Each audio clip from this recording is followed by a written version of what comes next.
Welcome to day one of 30 days consistency challenge. So ಈ ಸರ್ತಿ ನಾನು ವೆಯ್ಟ್ ಲಾಸ್ಗೋಸ್ಕರ ಆ ಡಯಟ್ ಮಾಡಬೇಕು, ಈ ಎಕ್ಸಸೈಸ್ ಮಾಡಬೇಕು, ಆ ಚಾಲೆಂಜ್ ತಗೋಬೇಕು, ಈ ಚಾಲೆಂಜ್ ತಗೋಬೇಕು ಅಂತ ಯಾವುದೇ ಚಾಲೆಂಜ್ ತಗೋತಾ ಇಲ್ಲ. ಬಿಕಾಸ್ ನನ್ನ ಇಷ್ಟು ವರ್ಷದ ಜರ್ನಿಯಲ್ಲಿ ನನಗೆ ಅರ್ಥ ಆಗಿದ್ದು ಏನೋ ಅಂತ ಹೇಳಿದರೆ, ನಾನು ನನ್ನ ವೆಯ್ಟ್ ಲಾಸ್ ಜರ್ನಿನಲ್ಲಿ ಫೇಲ್ ಆಗೋಕ್ಕೆ ಕಾರಣ ಮೇನ್ ಆಗಿ ಬಂದುಬಿಟ್ಟು ಕನ್ಸಿಸ್ಟೆನ್ಸಿ. ವೆಯ್ಟ್ ಲಾಸ್ಗೆ ಎಲ್ಲ ಡಯಟ್ ವರ್ಕ್ ಆಗ್ಬೋದು, ಎಕ್ಸಸೈಸ್ ಕೂಡ ವರ್ಕ್ ಆಗ್ಬೋದು. ಬಟ್ ನಾವು ಕನ್ಸಿಸ್ಟೆಂಟ್ ಆಗಿಲ್ಲ ಅಂತ ಅಂದರೆ ಯಾವುದು ಕೂಡ ವರ್ಕ್ ಆಗಲ್ಲ, ಹಾಗೆ ಬಂದಿರೋ ರಿಸಲ್ಟ್ ಕೂಡ ವಾಪಸ್ ಬಂದುಬಿಡುತ್ತೆ. ಸೊ ಅದಕ್ಕೋಸ್ಕರ ನಾನು ಈ ಸರ್ತಿ ಜಾಸ್ತಿ ಮೇನಾಗಿ ಕನ್ಸಿಸ್ಟೆಂಟ್ ಆಗಿ ಡಿಸಿಪ್ಲಿನ್ಡ್ ಆಗಿ ಇರೋದ್ರ ಮೇಲೆ ಫೋಕಸ್ ಮಾಡ್ತಾ ಇದ್ದೀನಿ. ಸೊ ಅದಕ್ಕೋಸ್ಕರ ಸಿಂಪಲ್ ಆಗಿ 2025 ನನ್ನ ವೆಯ್ಟ್ ಲಾಸ್ ಜರ್ನಿ ಶುರು ಮಾಡ್ತಾ ಇದ್ದೀನಿ with 30 days consistency challenge.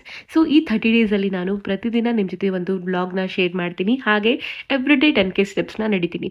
So ಇದನ್ನು ನಾನು 30 ಡೇಸ್ವರೆಗೂ ಕಂಟಿನ್ಯೂಸ್ ಆಗಿ ಮಾಡಿದ್ರೆ ನನಗೂ ಕೂಡ ಒಂದು ಹೋಪ್ ಬರುತ್ತೆ, ಹಾಗೆ ಸ್ವಲ್ಪ ಮೋಟಿವೇಶನ್ ಸಿಗುತ್ತೆ, ಹಾಗೆ ನಾನು ಮಾಡ್ಬೋದು ಅನ್ನೋ ನಂಬಿಕೆ ಕೂಡ ಬರುತ್ತೆ.